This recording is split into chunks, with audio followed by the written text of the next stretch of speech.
Hello, everyone. My name is Brittany Harlow. I am an investigative reporter. I've been working in journalism for over a decade now, and starting about 4 years ago is when I first started getting into allotment and assimilation era reporting here in the Tulsa area. So I wanted to take this opportunity to share some new information that has come to light through my research, as well as share possible paths forward, because those are two areas that have been needing a lot of attention since we started doing this work over the last several years. One regarding a huge information gap relating to the city of Tulsa, as well as county and state level involvement and acknowledging and awareness of things that occurred during the allotment and assimilation era, as well as a recurring theme of community feedback and even leadership feedback as far as, well, these things happened a long time ago and there's nothing that can be done about them now, which is very untrue, and we'll get to that. I wanted to mention that I do have a limited amount of Indigenous ancestry, but it is not Native American. It is First Nations, but I do have Native American children. I'm married to a citizen of Muskogee Nation who's also Cherokee. Our children are Muskogee and Cherokee. And so that, I think, has a big driving force of why this work is very important to me, particularly relating to Indigenous inclusion in the city of Tulsa and the county and state in general, also really for our future generations. But I also think that, even that information aside, I do believe that if there has been a grave injustice or injustices committed in our community, that it really is a responsibility of everyone to rectify them if possible. And certainly, as you'll see as we get along in this presentation, acknowledge, repair, restore, a shared duty to Native people in the greater Tulsa area. You will see that there are ways of rectifying this injustice and helping our whole community heal from it moving forward. So, allotment and assimilation era, a brief history. There is so much information available on this, a lot of different acts, a lot of different historical points in time to reference. But to keep it brief, we're just going to hit on some very brief overview points here. Muskogee people and other tribes were forced from their ancestral homelands to Indian territory, lands that were later broken up into allotments by the Dawes and Curtis Acts. The crime of 1908 was an act that allowed Oklahoma courts to gain control of Native and freedmen estates, often declaring allottees incompetent.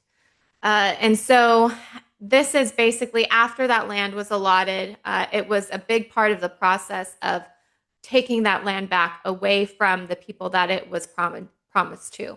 Most of the allotment land in the Tulsa area was Native American allottee land, but there was also an amount, and that's why we touch on that here, that was freedmen, and freedmen were the slaves, former slaves that Native Americans had held. We have like the traditional, at that time, people who fought assimilation and never assimilated. They never learned English. They never wanted to adopt the ways of their colonizers. But there was also another group that did assimilate and that did take up those assimilation practices, and slavery was one of those. Guardians, judges, banks, and oil companies profited from this theft, this taking of that land back after it had been allotted. Native and freedmen families lost that land, wealth, and even their lives. Tulsa's oil boom and the city itself was built from this dispossession, and we're going to get into that. But that's just a very brief overview of the different forces at play. The Native American people being forced here, being allotted land, having that land stolen back, and then these cities being built from that stolen wealth. So we have different roles of governments, state, county, and city that we're going to be looking at. The state's role: Oklahoma's lawmakers pushed the 1908 Act, transferring jurisdiction to local courts, and that was out of the federal control. In 1912, in addition to legalized land and resource theft, Alati and heir estates were also drained by fees, exorbitant fees. We're talking 19.3% versus 2% in comparison for fees administered to whites, including guardianship fees, attorney fees, and court costs. And so the way that it worked typically is that you would have an estate, but the Native American landowner would be declared incompetent. And so whether they were an adult or a child, they were assigned a guardian to oversee their land, their resources, their affairs. And most of the time, these guardians were not working in the best interests of their ward. They were working in their own best interest. Also in 1912, U.S. Congressman Scott Ferris and Charles D. Carter from Oklahoma continued to defend county jurisdiction and oppose that federal oversight, that federal control that it once had. The county's role: county judges oversaw these guardianships. They declared the Native and freedmen adults and children incompetent. They appointed guardians and attorneys, often political allies who profited from the estates. They approved forced sales of land and resources, sometimes at far below market value. They collected court costs, fees on the guardianship, and later probate cases, directly benefiting county operations. And the county governments also taxed the land after it was taken from the Alati, feeding local revenues and infrastructure. That is a big point, so we're going to circle back to taxation in just a few. The city of Tulsa's role, speaking specifically because that is the area that we're in, and that is what we are trying to address for the most part, is the city of Tulsa and its involvement, because for a long time there has been a significant lack of Native American inclusion in city affairs, incorporation of culture, and of course acknowledging and addressing this massive injustice. And so that is why we do a lot of work and have been trying to do a lot of work with the city of Tulsa to address this, I would say, for the last 4 years. So the city did not directly administer allotments or guardianships, but the city did benefit from property taxes and new developments built on allotments once they were out of Native and freedmen hands. And just like Tulsa County, the more taxable property there was in Tulsa, the more the city benefited.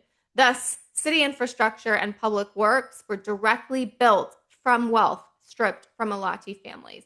And that's an important point because when the land was in Alati hands, it was not taxable. It was protected from being taxed. It was only when that land was bought or sold or elsewhere inherited out of the Alati hands, then it was then taxable.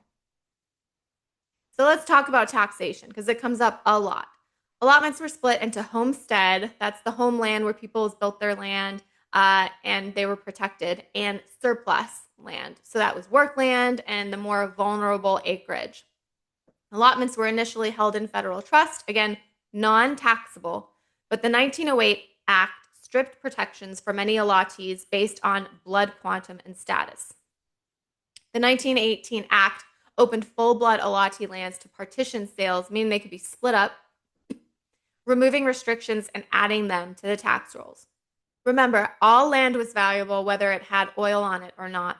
From building millionaire mansion neighborhoods to downtown skyscrapers, those properties were taxable. Alatis living off of the land were not. Everyone knows that, Tulsa was the oil capital of the world and there was so much oil, but it really is not that known that all of this land once belonged to Native American Alatis, and it only became the oil capital of the world after that land was snatched back from those people that it was promised to. So this is the new research that I had found out because I was really trying for a long time to understand just how much of Tulsa was built from this injustice. And we see a lot of, because of that oil boom, so much growth in and around Tulsa. Tulsa really was the hot spot of, even if most of the oil wasn't struck in Tulsa, like Tulsa was the hub where like all the millionaires were gathering, all the deals were, being done. And so it was massively growing and needed to support that growth with infrastructure. And I'm actually writing a longer article about a lot of this and even information that I couldn't include here. But this was just kind of like the biggest aha moment that I had from doing an open records request with the city to get information about how the city of Tulsa was built. So on July 11th, 1917, Tulsa voters approved a highly encouraged whopping $1,042,500 bond package. So that's the equivalent of $26.5 million today for infrastructure. A lot of it was, the water system, the viaducts, traffic, fire stations. There was the convention hall. There was city hall. There was, fire infrastructure, and most of which supported the growth of the city of Tulsa, and some of which, of course, still exists to this day. So, what is a sinking fund? That is something that I learned because I had no idea what a sinking fund was before I started this research. But a sinking fund is a special account the city was legally required to set up whenever it issued bonds. It was funded each year by property taxes and used to pay interest and principal on the bonds. So even though that $1 million plus bond package was voter approved, at first no one bought the bonds. And so the next year, the city of Tulsa actually approved buying back the first of its own bond through the sinking fund created for that bond package. Those bonds included the money that it needed for the water infrastructure, sewer infrastructure, as well as the completion of City Hall. And so, again, this was paid for by property taxes. And property taxes were only received through land that had been taken out of those allotee hands so that it could be taxed.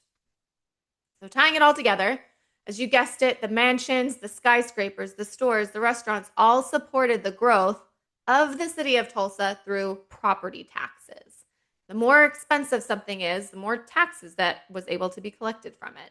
And it was made possible through the legalized theft and loss of life of Tulsa's true founders, mainly Native people, forced here from their ancestral homelands, given land that was then stolen back. The only way the city, literally, the only way the city could fund its growth was by taxing property that had been taken from allottees and their heirs. It literally depended on it. It would not have been built without it. The Tulsa you know today would not exist without it. So, how much land are we talking about? How much money are we talking about? A 1913 report by U.S. Indian Commissioner Warren Moorhead estimated that 7 out of 8 allottees had their land taken through the guardianship system. A little over a decade later, the Indian Rights Association reported 13.7 million acres of restrictions were removed by 1923. So that's a decade later. At least 90% of allottees had their land taken by then. Our network has reported several stories relating to Native allotment and justice, like our Stealing Tulsa series, Tulsa's Indigenous Truth. Just three of our reported individual cases dealing with significant Tulsa money theft totals $12.3 million in today's money. Just 3 of the cases that we looked at. So you can imagine the mass amount of wealth in today's money that was taken from these Native American allottees in the Tulsa area. And of course, death also played a significant role in how that land and wealth was taken. Historian and author J.D. Colbert described the Act of 1908, also known as the Crime of 1908, like we've discussed it as follows. The act primarily facilitated the legalized theft of Native lands, and it invited murders of Native landowners. Indeed, from 1890 to 1940, Oklahoma's white population grew by 1.9 million people, and the black population by about 147,000 people. But the native population declined overall by 1,300 over that 50-year period. One of the greatest declines was in the 1920s, as all of this is going on that we've been talking about, when the native population declined by 17,500 people. And that's not talked about very often. Of course, Angie DuBose and Still the Waters Run. She remains the lead investigator, even so many years later, on just how extensive this corruption was. A few excerpts from her book, And Still the Waters Run. Following the law of 1908, a speculator who had obtained temporary control of large areas through legal or almost legal leases might now resort to forgery, kidnapping, or even murder to acquire permanent possession. Men and women married children to take their land. County judges began to reward their supporters by guardianship appointments, and scores of Indian orphan children supported by the taxpayers had valuable property from which they received no income. And again, when we talk about this of, oh, this happened 100 years ago, what is the point of talking about it now? And it's because when you have such incredible injustice that is never acknowledged, let alone addressed, and the addressing it really needs to happen, that it perpetuates. It perpetuates as generational inequity. It perpetuates as generational trauma, unresolved. And just taking a look at a brief snapshot of some of the inequity and disparity snapshots our organization has encountered through our research. And I did need to caveat that historically Native American people have been undercounted in the U.S. Census, as well as other surveying. One contributing factor is mistrust of the federal government, and that carries over into a lot of surveying also. But so even these numbers are, even while they demonstrate inequity and disparity, the real inequity and disparity is likely far worse than what we've been able to assess from data.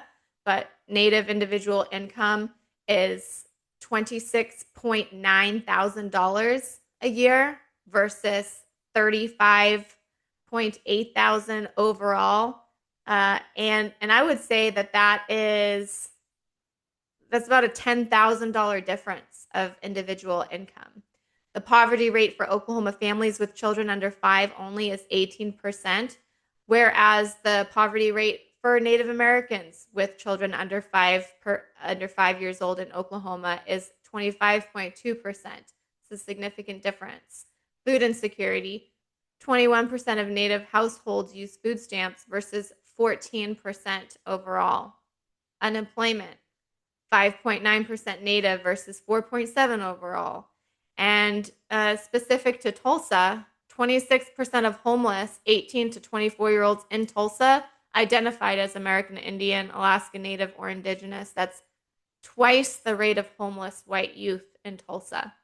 And as regarding child welfare, Native children are 14% of Oklahoma's population, but reported 20% of substantiated abuse and neglect cases. And those, again, are just the ones that are reported to the state.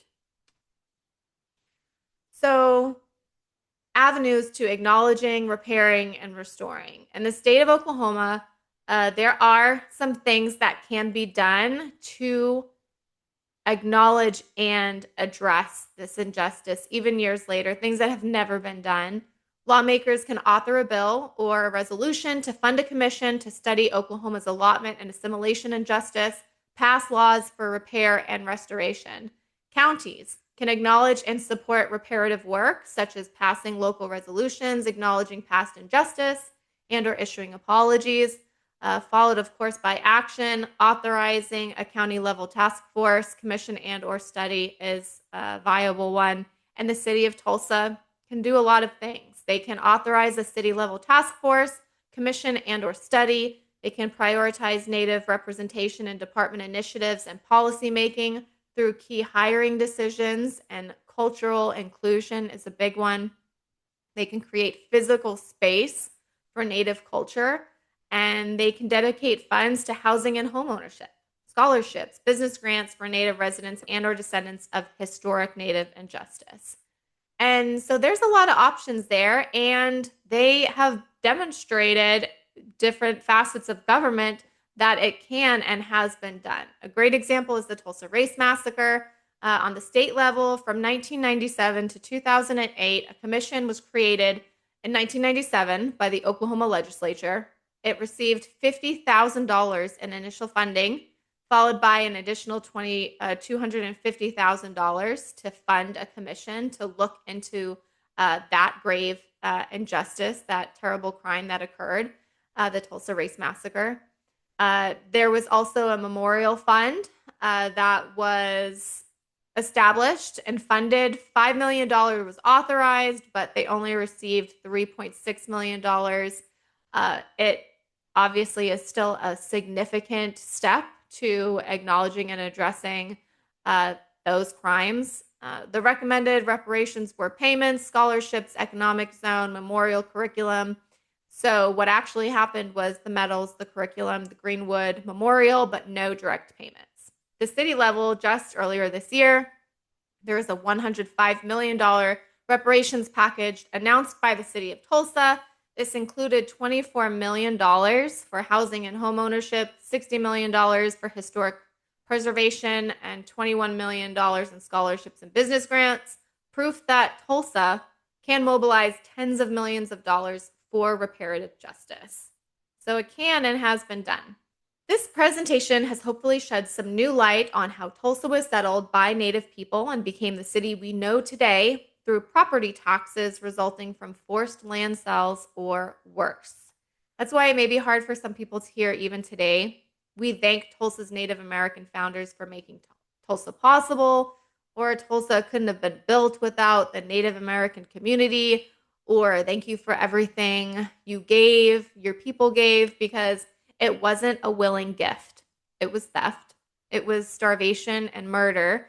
And through health disparity and wealth inequity and cultural erasure, local Native Americans are still paying today. These are just a few of the possible avenues to acknowledge, repair, and restore, to inform community members of what is possible. I hope that you were able to learn a thing or two, as well as possibly be inspired to have some new ideas on how Indigenous inclusion would look within the city of Tulsa, our local county, and the state. And I'd love to hear your thoughts and to see what's possible when the communities come together and do what's right for everyone. Thank you.